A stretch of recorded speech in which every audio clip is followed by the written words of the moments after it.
got for them. I'll give you some ideas. Hello, everyone. Welcome back, and apologies for the last session. So I really appreciate that you've all dialed in for what is the last of the APAC weekend. The second last, I should say. We're going to do a wrap up after this, but we are welcoming back Fatima to the stage. She's going to, last but not least session, she's going to be discussing scalability and adaptability in the PMO. Now, for the people who have just joined us and this is your first session, Fatima Abuchi is the founder and CEO of Agile Management Office. Please look up Agile Management Office and you will see that there's a suite of information in there. There's some great podcasts that you're able to look into. You can also contact the Agile Management Office for any other information. But I'm going to hand over right now to Fatima, who's going to get into scalability and adaptability in PMO. Thank you, Fatima. Thank you, Julie.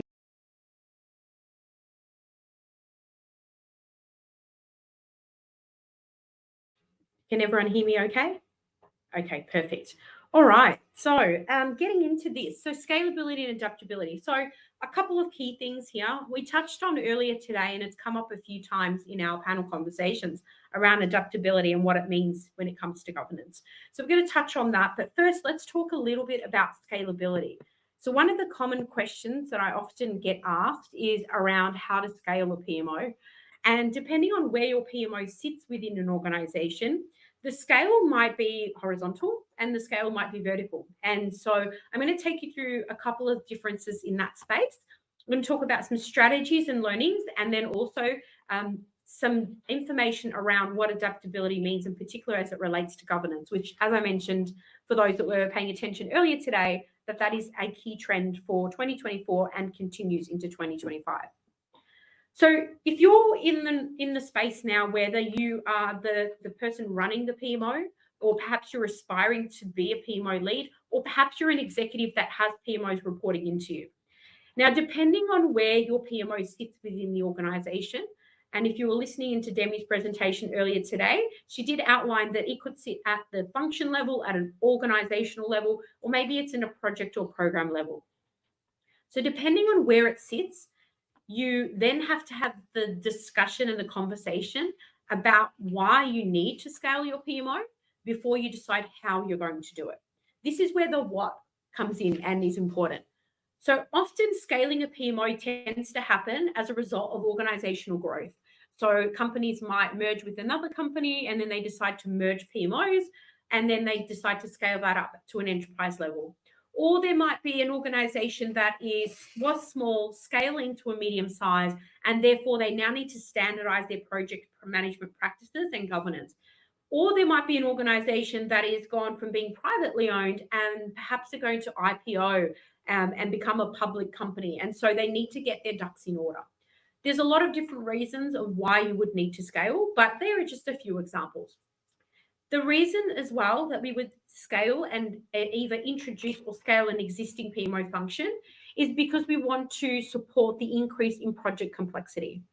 Some of the clients and organizations I've worked within usually introduce a transformation level PMO and then find the value of that and decide to make that PMO a permanent fixture in their organization.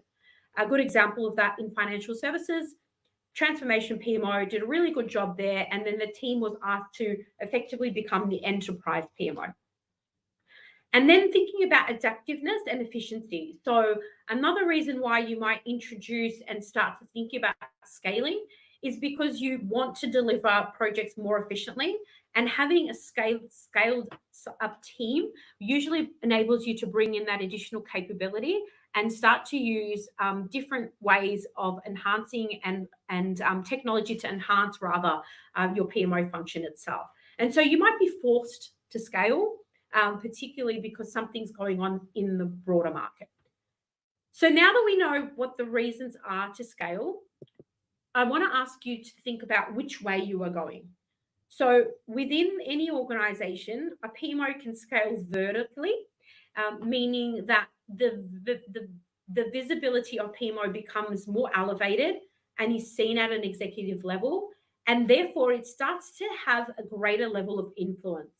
And as a result of that, executives pay attention and decide that it's time to actually have that visibility at an enterprise level. And that's where your enterprise level PMO functions end up becoming really commonplace. Or you might be scaling, but horizontally. And this is where we're broadening our horizons. A really good example of this is we are running a program PMO, and the program was delivered really successfully, and other executives start to pay attention.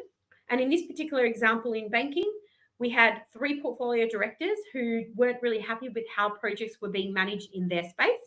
And they asked this PMO that we were in over here to effectively scale horizontally and adopt, if you like, the 3 portfolios within that team and that area. So that's a horizontal example. So think about which way you're scaling. And then thinking about how to balance the ecosystem of PMO to make sure that it is healthy. And regardless of whether you're scaling vertically or horizontally, there is a number of things for you to consider. First and foremost, like any good project, you need to have the sponsorship and the leadership to advocate for you and to back you. Both vertically and horizontally is necessary. We would not have been able to scale either option without having an executive leader that not only sponsored the change, but actually drove us to be able to make the change.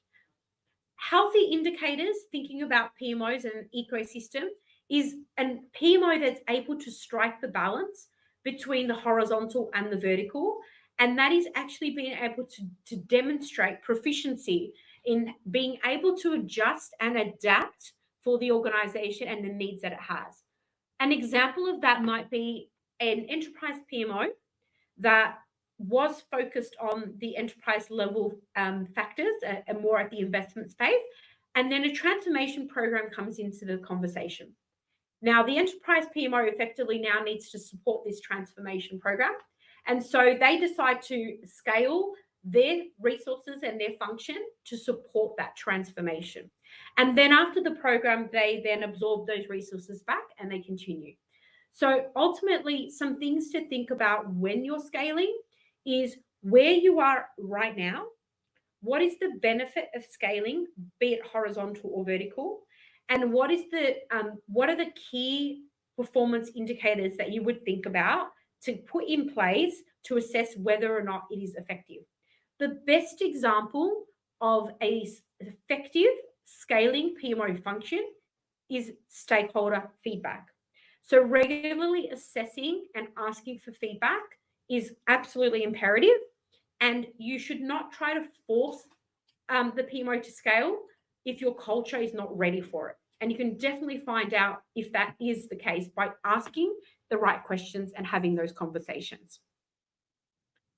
So now that you have understood the reasons why we need to scale and having a think about that, I ask you to think about what are the PMO's capabilities necessary to be able to scale.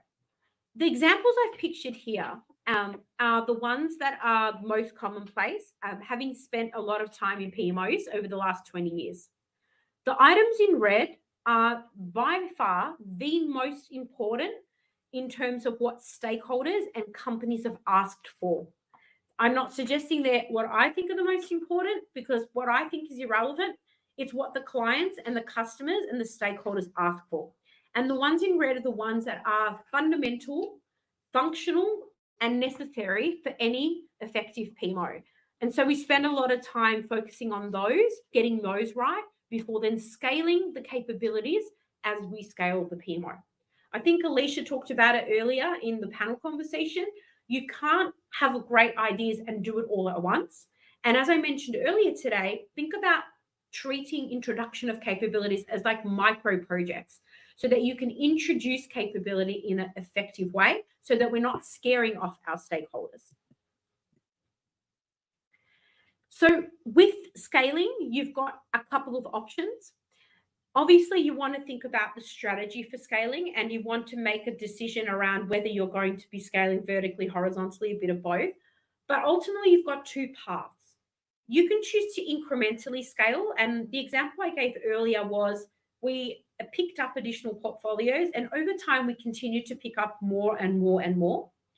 Or you might be similar to another organization in the manufacturing space who went from not having anything to do with PMO to introducing an enterprise PMO and did it all quite significantly in the one point of transformation. Why did they take the transformative approach? That was because they needed to support their objectives of going to an international public offering, so an IPO. So you have to think about where you are. If you have a really deep ingrained culture and history of PMO in your organization, you might want to try incremental first and adopt that approach. And if you are starting new and it's very fresh, you might be better off to peel off the Band-Aid, so to speak. But ultimately, monitor what you are doing and start to leverage adaptive governance techniques to help you along that journey. And this is why I wanted to talk to you about adaptability, which is where I'm going to move into next. Just a couple of risks before I move into adaptability. Some of the most common risks and challenges are the ones that I've listed here.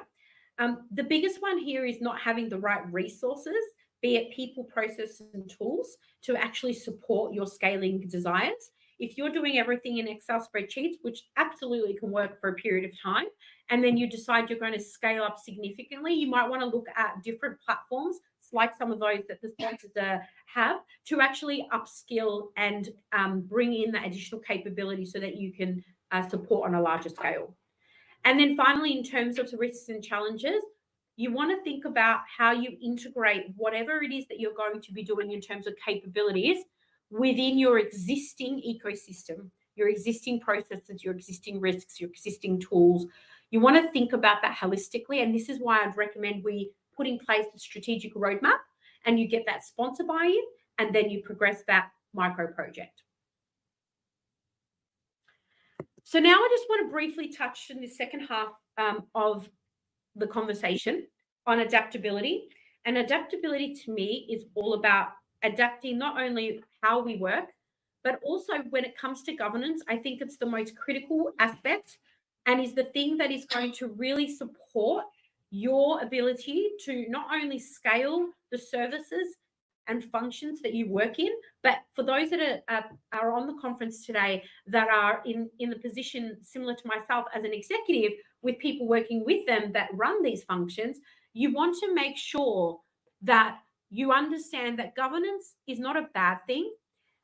Governance itself is not just about me as a PMO manager or my program or even the company. There's 4 layers of governance. It's your self-governance. That's our ability and our requirement to contribute to our organizations and society and do the right things and doing them in the right way. Then you've got your project, program, portfolio governance layer, which is where if you're running a portfolio or a functional PMO, that comes into play. Then you've got your enterprise governance. These are the things that we can't get around. These are the investment policies that the CFO puts in place that you must do your spending this way and things like that, or HR policies for recruitment. And then finally, external governance. So if you spend a lot of time in heavily regulated industries like banking and financial services, external governance is all of those regulations that come from all of these places as well. So the governance is not the same, and it's not just a cookie cutter approach. We've got to think about it more holistically. Really simply, structure, people, information. This is what governance is. Fundamentally, it's what's taught in universities. It's what's talked about. You speak to really smart academics in this space. Fundamentally, governance is these 3 key things and how these are adopted within the organizations themselves and what they mean for your organization. Just wanted to bring this to the forefront, just to remind people, it's not just about PMO. We are a cog in a greater wheel. Now, I just want to give a quick example of what's happening in governance more broadly. Now, remember, I have the great fortunate pleasure of working with a lot of people in the PMO leader community, and being involved in that means I have the ability to talk and speak to a lot of people. And people are confused. They're trying to understand how they put traditional governance, which is your normal day-to-day PMO into an agile world. Now, they spent the last 5 or 6 years trying to do that. For me, it's a little bit more than that. It's now moved beyond trying to put a square peg in a round hole. Now it's about adapting. This is where I talk about hybrid. It's taking what works and aligning it based on your context and your maturity. It's about cross-functional governance. It's about being inclusive and responsive and being sustainable. So scaling sustainably and putting in governance sustainably. We don't want to fixate on traditional and agile. We want to fixate on how we become adaptive for our teams, for our stakeholders, and for our organizations, because that's how you're going to get the best results. Now, I could probably spend some time talking about agile myths, but I've probably got 5 to 10 minutes before I have to wrap up. So I'm not going to spend too much time here. But the one thing I just want to call out, the one in the bottom right corner, agile has no governance. I can tell you that is wrong. We just had a executive from one of the banks on the panel earlier who quite literally admitted that the banks, even the biggest spenders on agile at least in Australia, and even in parts of Europe and America, spent so much money on agile and they've missed the trick when it comes to governance. And now they're trying to cycle back and reflect on what that actually means for them moving forward and is spending the time recorrecting effectively and adapting. And that's critical.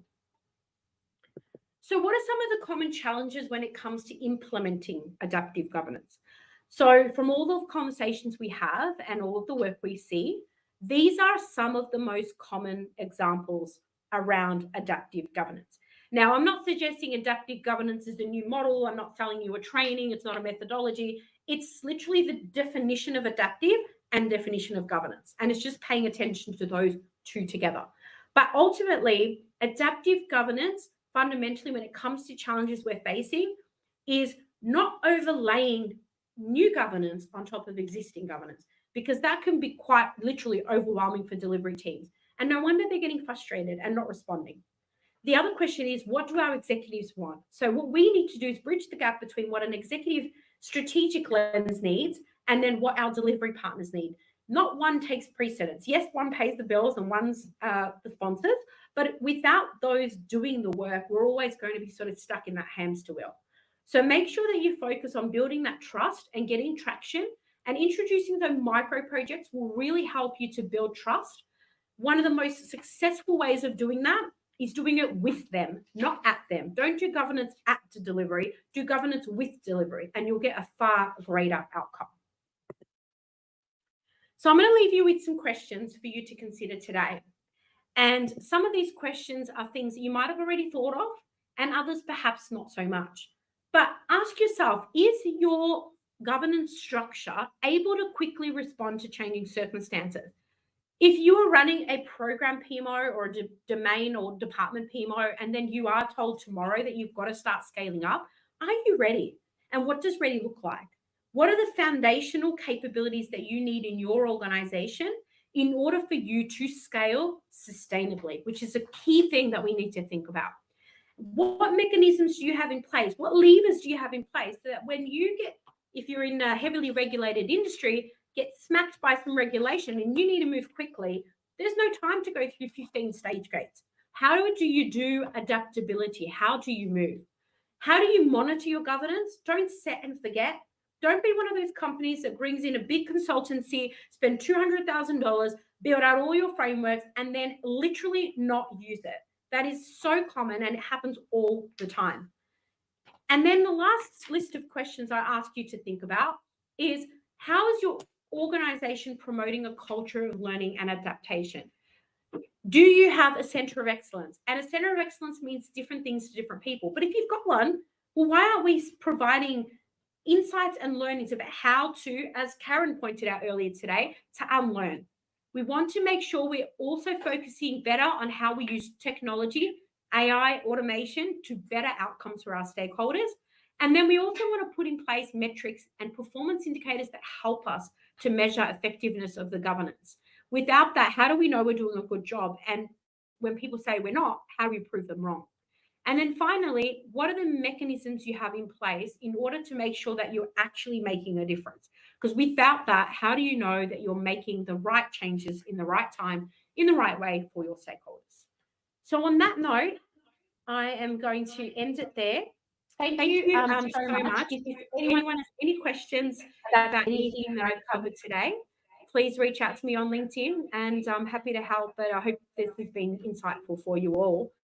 We are just about to wrap up with our last session of the day, where Julie and I will be meeting and connecting with the EMEA region, who is about to move into their opening ceremony, so to speak.